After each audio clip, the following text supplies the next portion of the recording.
How you going, guys? My name's Jason Jansen. Had this 1957 Chev since 2007.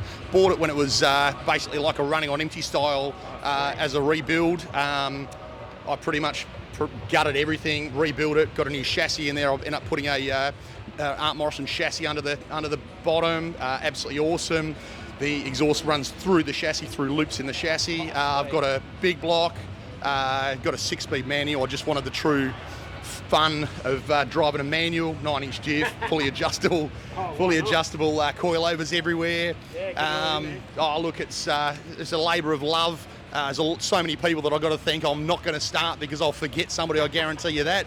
At the end of the day, I've got it out of motivation today because I just wanted to drive the bloody thing and have some fun and show it off as well. So done that, went really well, handles very, very, very well. At the moment, not quite idling as well as I thought it would have done, but it's a little bit of work in progress, I suppose.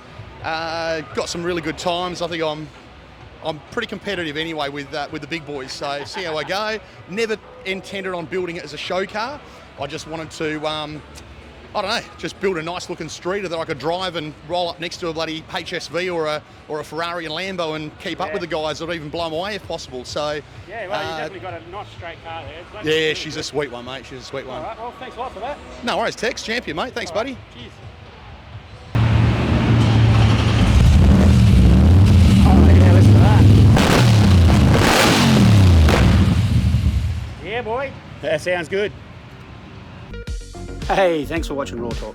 So hit the like button, subscribe as well, follow us along on Facebook even for all updates on what's coming up. And if you haven't already checked it out, see our Hall of Fame, all the good cars there with owners describing what they got.